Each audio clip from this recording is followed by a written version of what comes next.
Welcome, my friends, to the Bob and Brad podcast. My name is Mike Keenitz, and I'm a PT assistant. Today, I'm interviewing Rick Olderman, who is a physical therapist, and I'm going to ask him different shoulder and arm pain questions that you, our audience, had for him. Things like rotator cuff or forearm injuries, even upper trap issues. So, without further ado, here is Rick. Last question. This is about forearm pain. So, I have awful pain in my right forearm on top from the joint down to my wrist. Guessing they mean elbow joint, didn't specify. Yeah. It's not muscle pain. When I grasp anything, it's painful. When I try to lift anything, it's excruciating. Even when I go move my arm at night, when I'm turning over in bed, it's painful. Any idea what could be wrong with my arm?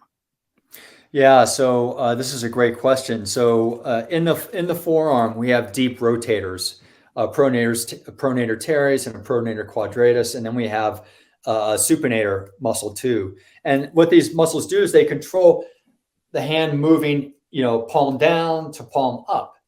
And so what I have found is that, and you'll notice that when this hand is moving, say to palm down, you see how this bone is rotating at the elbow joint. And then when I go palm up, it rotates like that. So this radius is rotating kind of over the ulna. And this is where the problem occurs for most people with elbow pain, is that the rotation, there's a ligament that's holding that radius in place. Is it the conoid ligament? Excuse me, I can't remember the exact name of the ligament if it's not the conoid. Yeah, radial annular ligament. That may be it. The annular ligament. That's what it is. Otherwise, ulnar collateral ligament or this. No, I'm pretty sure it's the annual ligament. But anyway, if that ligament is damaged for any reason, then the radial head is not tracking correctly. So that would be one thing to determine if that's happening. The second thing is, I mentioned this is because these rotator muscles often become tight, especially if we do a lot of hands, palms down work. What happens is this is called pronation. The pronator muscles then become excessively tight. And what happens is they don't do well to unlock again to allow supination. So I have found that stretching the pronator muscles into supination often solves a lot of tennis elbow, golfer's elbow, and other types of strange elbow and forearm pain, because now the whole system can move more how it's designed to move. Okay. Now, if we go up the chain a little bit, let's say, what if the arm bone is rotated in too much already, and that's setting the elbow up to fail? Well, why would the arm bone be rotated in too much? Perhaps a tight chest muscle, tight latissimus dorsi muscle that attaches from behind. Both of those are big, powerful internal rotators. And so those being stretched out would allow more freedom in the upper arm bone to then rotate more freely, which then establishes a better environment for the elbow bones to work more freely. So those would be things I would look at. So the other thing is a lot of people work with a mouse. And what I have found is if that mouse is further away or out to the side from you, then you're activating these upper forearm bones and your neck muscles and your shoulder muscles to control that mouse. So if you work with a mouse, try this little experiment. Bring the mouse into your body and actually scoot your keyboard over a little bit to put the mouse more in the center. So you're not reaching forward at all and your arm is completely relaxed while you're using it.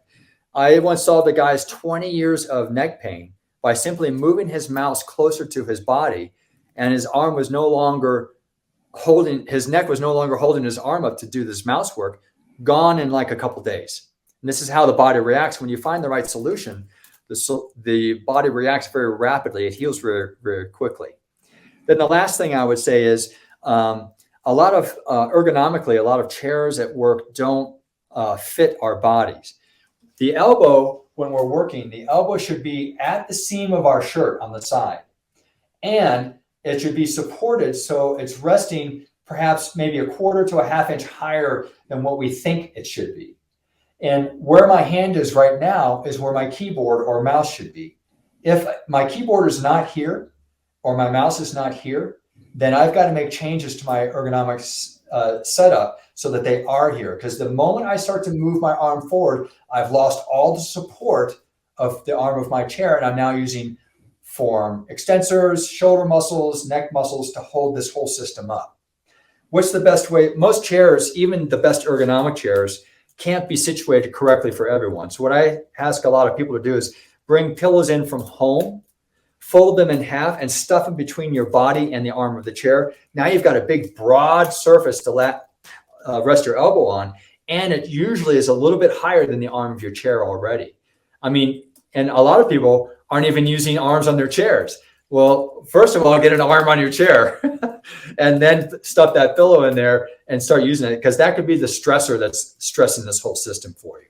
All right. Well, thank you for joining us again. Where can people find more information about you at?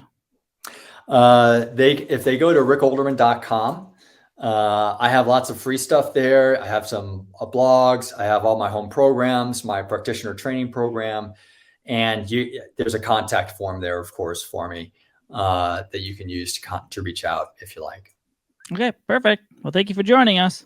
My pleasure, Mike. Thanks for having me.